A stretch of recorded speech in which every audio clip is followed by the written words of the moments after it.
Welcome to Advantage Radio Ministries and welcome to Second Chances here at Lift FM. My name is Greg Hennis and this is our weekly program where we are privileged and honored to bring people on from all walks of life, all different locations, but no matter what they do and who they are, they all share one thing, and that is the love of Jesus, because God loved each and every one of us so much that he sent Jesus, his only begotten Son, to die on the cross so that you and I can have life and have it more abundantly. And speaking of Jesus, our book today actually deals with that topic. Our guest is Elizabeth Oates, and the book is entitled, If You Could See as Jesus Sees. And first of all, Elizabeth, thank you so much for joining us here on Second Chances. Oh, my pleasure. Thank you for having me. So for the benefit of our listeners, myself, and anyone else that happens to be listening to this program, give us a little bit of background on who you are. Obviously, you're an author, you're a speaker, but give us a little bit of background so we can understand you a little bit before we dive into the book. Sure. Well, that is really just what I do. Obviously, not really who I am. I am a wife and a mom. I'm sure, like many of your listeners, we have 3 kids. They're ages 10, 8, and 6. And then for the past little over a year, we've been fostering a little girl. She is now 16 months old. She came to us when she was 9 weeks old, and we are on track to adopt her this spring. So that is huge, and we are super excited to do that.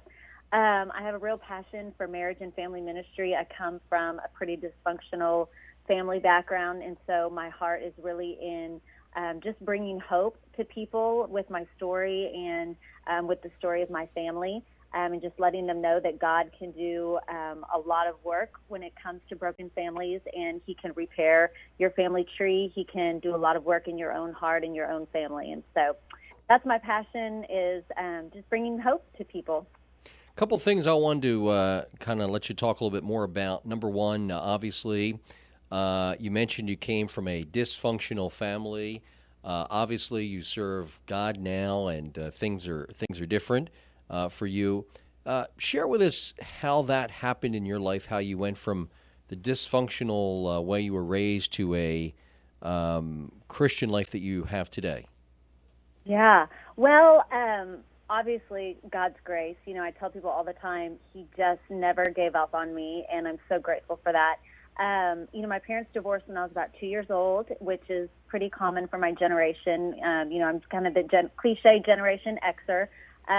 We're the largest generation, or kids of divorced parents. And my mom went on to raise me and my brother as a single mom. And she remarried when I was in middle school and divorced when I was in high school. And it was at that time that we started going to church. And, I was pretty resistant at first. I really didn't want to go. I didn't want to be there. And I really felt like, it was just kind of cheesy, and I, just kind of had a little chip on my shoulder. And but that was the best thing she could have done for me. She made me stick it out, and I kept going. And that's when I heard the gospel, and the Lord just really took a hold of me. And I was a pretty strong-willed child, and even to this day, my husband always says you were. What's this past tense? But still a little strong-willed. But the Lord really grabbed a hold of me, and I saw the truth, and I think at that time I was so lonely, and I knew I wasn't going to make it through that season of my life without the Lord. And so I understood the gospel for the first time, and I knew there was something missing. So it was my freshman year in high school. I accepted Jesus as my Savior, and it was from then on during high school I just could not get enough of the Word. Every Bible study that was offered at school, I went to FCA, I went to Young Life, all those things. And my high school years were pretty difficult. We moved around a lot. I went to 3 different high schools. And, even though she had gotten divorced, life was still, it was a little tumultuous, as it often is for kids of single parents. And so, but God was very close to me and very dear to me. He always gave me good Christian friends with good families who took me under their wings, and that's really what got me through. And like I said, he never let me go. He pursued me every step of the way. Now, obviously, your life changed. Did your mom continue to serve the Lord after that? She began going to church. Did her life change too? Yeah, she became a believer as well, and she it's hard. She actually remarried again when I was in college, and they had a child together. So I have a sister, and we're 20 years apart. It's really pretty funny now. So there's a 20-year age gap, but they actually divorced a few years after that, and so that was difficult because then I was going through another divorce, in my 20s, watching my mom go through another divorce when I was in my 20s. And so, my mom, she's had a difficult path to walk herself, but she has her own relationship with the Lord that she is working out even to this day. And so I don't like to, speak of her relationship with the Lord. I think that's her own personal walk. But like I said, the best thing she did for me was she took me to church that day, and she didn't let me leave like I wanted to. She kept me going, and she still, is involved in her church, and so that's great. I'm glad that she is. Final thing I wanted to touch on before we turn our attention to the book, If You Could See as Jesus Sees. You mentioned you have several children, but you also mentioned that you were in the process of adopting a foster child. Just curious, you wanted to help kids. You have a passion to have more kids. Special situation. Just kind of curious, why fostering with and adoption with a couple natural kids? Yeah, we had 3 kids, so why do we need another one? Our plates were definitely full. But, before we ever had biological children, we had talked about adoption. We had seen a lot of our friends adopt, and then, the kids kind of start coming in rapid succession, so we tabled that conversation. And then, again, it's one of those things, I think when the Lord plants that seed in your heart, it never really goes away. We hadn't really thought about foster care until these conversations resurfaced, and we had a friend who worked for a foster care agency, and so we started looking into it. And I actually lived with a family my sophomore year in high school, and then another different family my senior year in high school. And so I think just knowing the way these families took me in, and just gave me such a picture of a stable, healthy family and how that shaped my view of what I wanted for my family. I think that was one ingredient that led us to foster care of, look, these families really changed my life and made such a huge impact on me. And, we could do that for a child. We could, even if we don't end up adopting this child, we could be there for them for a season, and we could make such an impact on their lives. And so, we just prayed about it and felt like, this was something that our family can do. And it's been such a blessing for our family and for our children. People always say, oh, she's so lucky to have you, but really, we are the ones who have received the blessing from it. I have friends of mine that often would like to have had a large family, but because of fertility issues could not. They adopted a daughter, and just an amazing story of when the Lord's involved, how things can really work out to not only benefit the family that adopts and starts off with the foster care, but also works to do great things in that child's life. So wonderful to hear that. Now, the book, If You Could See as Jesus Sees. First of all, Elizabeth, is this the first time you've written a book and had it published? No, I actually wrote a book. I think it came out around 2009. It's been a while, and there's been some kids between then, so it's a little foggy. But I think it came out around 2009. It was called Dealing with Divorce: Finding Direction When Your Parents Split Up. So that was a Bible study written for teenagers whose parents are divorced. So obviously that was birthed out of my heart, for kids and divorce. And so I wrote that, and then took some time off, obviously just to be a mom, to kind of catch my breath. And but I was still writing in the meantime. I write for my local magazine here in Waco, and was blogging and doing some speaking. So I didn't, just completely take a nap in all these years, but, just took some time off as far as book writing goes. And then, wrote this book, If You Could See as Jesus Sees. So this is my second book. So obviously when a person has it in their heart to write a book, they just don't one day say, well, I'm going to write a book, and then tomorrow it's going to be published. It's a process. Obviously, it's even a process I know from having other authors on the program to get the book published, to find a company that will publish it. Was it difficult to get that first piece for you published? The Dealing with Divorce book, or the If You Could See As Jesus Sees? Well, I assume maybe they were both published by different companies. Is that correct, or is that a wrong assumption? Yeah, they were. No, they were published by different people. The Dealing with Divorce, I just submitted it to Youth Specialties, and they were taking open submissions, and that was kind of a fluke. I think they took it, and they liked it, and that was just my first attempt, and they took it, and while they had it in their hands, they were acquired by Zondervan, so it was actually published by Zondervan. And so that was one of those crazy, that never happens anymore, and that will probably never happen to me again. And this one, I was actually working, I have a literary agent, and she was shopping around a book idea I had for a marriage book, and while she was, As Jesus Sees is actually published by Barber Publishing, and they approached her and said, we have this great idea for this book for women. It's called If You Could See As Jesus Sees, and here's the general concept, but we need someone to write it. Do you know of anyone?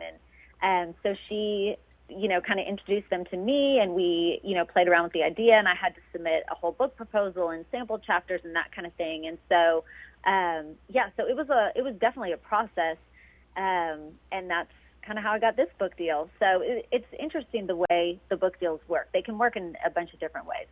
As you just mentioned, If You Could See As Jesus Sees was written to reach women who struggle with self-worth. And would you say that self-worth for women, is that a common problem? I think it is. When I first started writing this, that was my goal was, okay, women with self-esteem and self-worth and self-image issues. And then as I was writing it, I thought, this book is for everyone. This book is for me. Book is for my, high school girls, my 8-year-old daughter. I've had a woman who's 90 years old in a retirement home who's read it and loved it.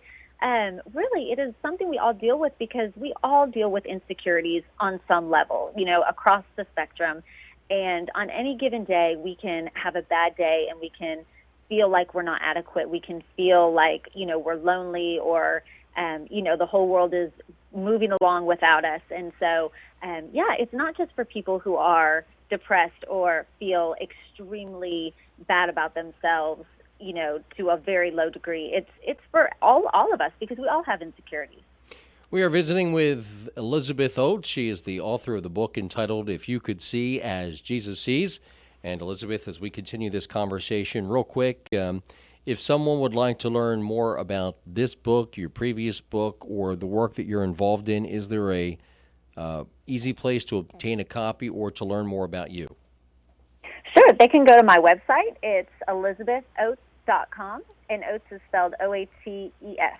And they can also purchase both books on Amazon.com or, Barnes & Noble or Mardell, all of those bookstores sell them. Okay. Now, the topic of social media comes up rather frequently in this book. How do Facebook, Instagram, Twitter, and other social media sites negatively affect some women? Yeah, it does. I bring it up quite a bit in these chapters because it's, social media is so pervasive in our culture. I mean, this generation is defined by social media. And, you can be having a great day coasting along and you hop on Facebook and suddenly your self-esteem plummets because you see maybe a group of friends who went out to dinner last night and didn't invite you for whatever reason. Or, you see that someone's kid just got the Star Student Award and you wonder, well, why didn't my kid get it? Or, someone's kid got select soccer and your child's not on that team. Or someone got a promotion at work and you didn't get that promotion. And, all sorts of things that suddenly our psyche is just thrown into a tailspin and we are suddenly spiraling down into this place of low self-esteem or low self-worth, or we feel lonely, or something triggers a memory and suddenly we're dealing with thoughts of shame and regret, or, all sorts of things that play into our self-worth. And so, I have lots of friends that will go on social media fasts or just kind of take a time out for a while, and several friends who don't get on social media at all for these reasons because they have just realized it is not good for my emotional health to be on social media. And, you know, it's part of my job. I kind of have to be on social media, but I applaud them when they can pull themselves away from social media. Mm. Well, according to some statistics you quote in the book, If You Could See as Jesus Sees, only 2% of women believe they are beautiful. What is God's view of beauty, and what are some helpful exercises that women can do to banish their negative self-talk regarding their appearance? Yes, isn't that statistic so sad? It is. It really is. It's actually shocking to hear that it's that many. I know. I thought so too. So God's view of beauty, I mean, obviously we always hear this. It's so cliche that he looks on the inside and not the outside. But, you know, I always try and tell my daughter, you know, God cares more about how you treat people and what you do and not what you look like. And so, you know, not that it's works-based, but I think he really does care how we are loving people way more than what we look like. And I think, you know, if you meet someone, if you've ever met someone and they just radiate joy, you know, then you walk away thinking that person is so beautiful. Whether they really are beautiful by the world standards or celebrity standards or Hollywood standards, but they have just this joy exuding from them, you know, where they are just almost about to burst with happiness because they just love the Lord so much, and they make you feel good about yourself.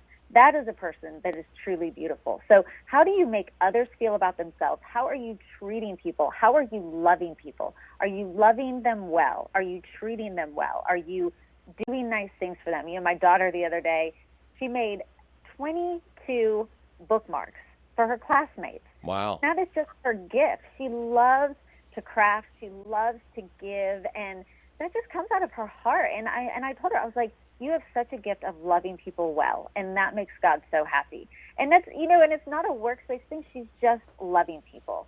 And so that's what I think makes people beautiful. You also, in the book, identify shame as one of the factors that keep women trapped in their negative self-image. What are some of the common reasons that women feel ashamed, and also, how can they break free from that shame trap? Well, you know, we feel shame for a lot of things. You know, I think one, and I kind of touched on this, but I think purity is the reason why we feel shame. We feel shame for, you know, past regrets of impurity and not being able to forgive ourselves for that. I think also we feel shame for the way we treat people, not treating them well. I think we feel shame just for past mistakes, past regrets, choices that we've made that we wish we had made differently. And I think how can we get over our shame would be just to stop listening to the voice of the enemy, because he wants us to stay stuck there. If we stay stuck and paralyzed, then we can't do any good work for the kingdom. And so if we can just, you know, silence that voice and start seeing ourselves through the lens of Jesus. And I think I talk about this in the book about the woman at the well and how, you know, Jesus met her where she was. And yes, he called her out on her sin, but then he set her free and she accepted that freedom. And it's almost like, I think of the analogy of like a bird cage. I mean, God will open up the bird cage and forgive us, but it's our responsibility to fly out of that bird cage. You know, he forgives us, but it's our responsibility to accept that forgiveness and free ourselves of the shame and then fly out of that bird cage and go and do good work for the kingdom. Because if we don't, then we're just wasting that forgiveness that God offers us. We are visiting with Elizabeth Oates. She is the author of the book entitled If You Could See as Jesus Sees. And Elizabeth, for those that are just joining us, if they would like to learn more about you, the book, obtain a copy of this book or any previous material you've had published, as we talked about earlier, could you pass that information along if they missed it earlier in the program? Sure. They can go to my website. It's ElizabethOates.com, and Oates is spelled O-A-T-E-S. And they can go to my website and download Chapter 1 for free. If they want to try before they buy, they're welcome to do that. Wonderful. In the book, If You Could See as Jesus Sees, you contrast our feelings of discontentment with God's character of generosity. Why do you think that we so often struggle in this area, and what does our lack of contentment cost us? Wow. Well, I think we struggle with discontentment because we do have this entitlement mentality. And I think I mentioned this in the book that at one point, you know, I struggle with just feeling a little bit discontent with finances, and I think a lot of it comes back to being raised by a single mom and always having sort of this scarcity mentality. And we moved around a lot, and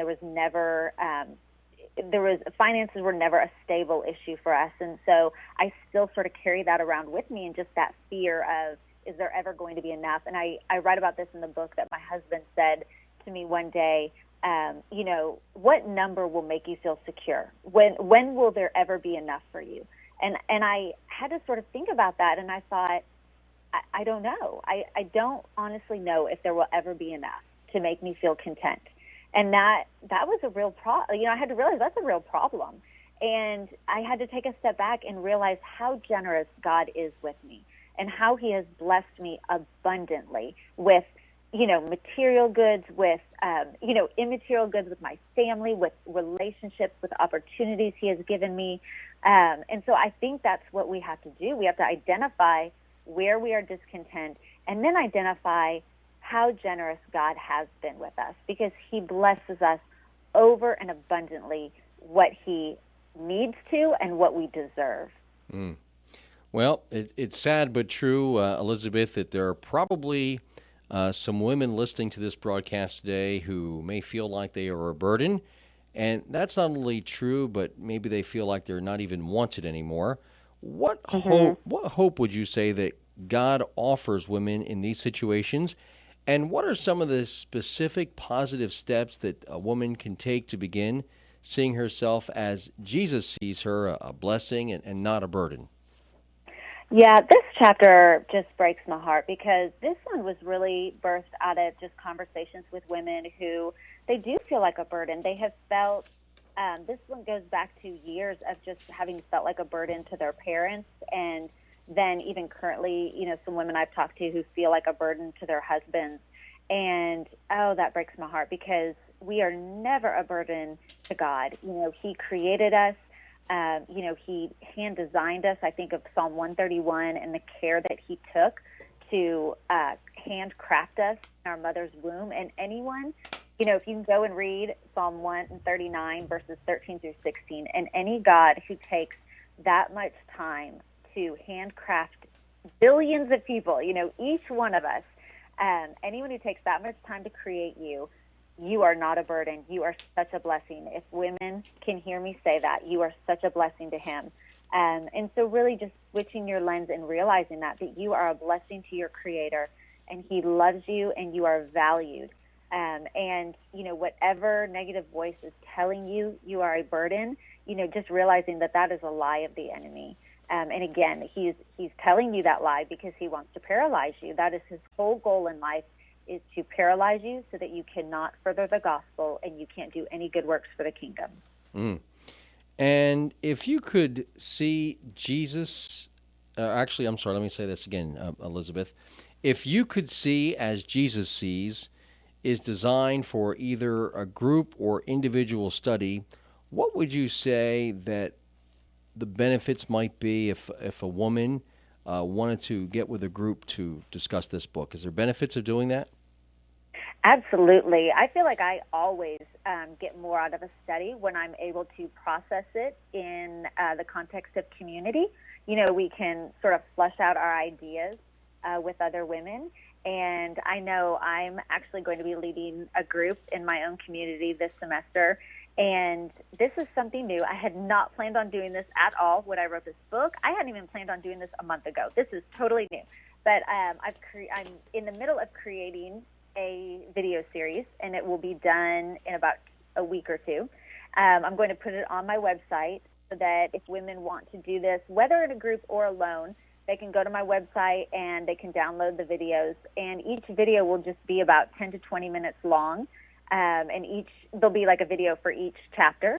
And so it'll be pretty accessible with everyone's schedule. But, you can do it alone. But if you can do it in a group, what a blessing, where you can share ideas. You can come together and say, this is what I struggle with. And I guarantee you another woman will say, I do too. I get it. I hear you.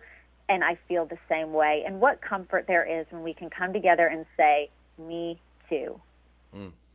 Well, obviously, Elizabeth, as we've alluded to at the beginning of the program, and we will continue to allude to with this program, the number one reason that we put this program on the air week after week and year after year and month after month is to really help people get saved and set free. And getting them set free is really a lot of things that you deal with in this book, in particular toward women. And I'm sure that there are some women listening today that might fit what we were talking about earlier, that maybe feel like they're a burden, they're not wanted anymore, and they just see themselves in a whole bunch of negative situations. And they think about what you were saying earlier, because your mom made that step as a young person for you to go to church, and how that impact just had a tremendous benefit, a lot of fruit from it. And they're looking for that same situation. They just need an opportunity for someone to pray with them. And yes, we're on the radio, but still there's power in prayer, and there's certainly power in that. Would you be willing to lead those women, or anyone for that matter, that is listening today, that is burdensome, heavy heart, and they're looking for a way to be set free? Just would you lead them in prayer, Elizabeth, and give them that opportunity on this program? Absolutely. I would be honored. Please do. Okay. Dear Heavenly Father, I just come before you right now. I know there are women hurting in this world, Lord, and they have, Lord, they just have deep wounds and deep hurts that we don't know about, Lord, but they know, and most importantly, you know, Lord.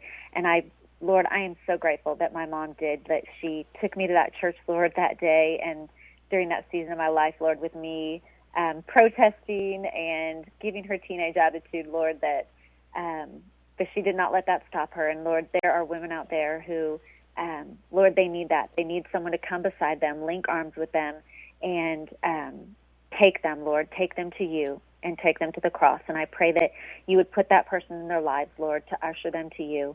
And if no one does, Lord, I pray that you would not give up on them. I pray that you would meet them where they are, Lord. I pray that they would have a meeting with you, and that you would show yourself to them, Lord. I pray that you would set them free from whatever stronghold is controlling them. Lord, I pray that they would find value and worth in their lives, that they would realize that they are not a burden, that they are a blessing.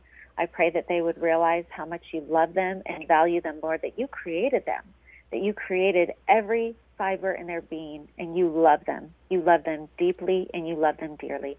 And I pray that they would see themselves not as the world sees them, Lord, not as their parents saw them, not as their friends see them, not as the world sees them, not as the enemy sees them, not as they see themselves, Lord, but I pray that they would see them as you see them. In your name we pray. Amen. Our guest on Second Chances has been Elizabeth Oates. She is the author of the book entitled If You Could See as Jesus Sees. And Elizabeth, one more time, place that one could learn more about you, obtain copies of this book or your previous book. Yes, absolutely. ElizabethOates.com, and it's spelled Oates. And any other material coming out in the that you're working on that will be next to be released? Yes, actually, I'm working on my third book. It's going to be called Broken Branches, When God Reclaims Your Family Tree.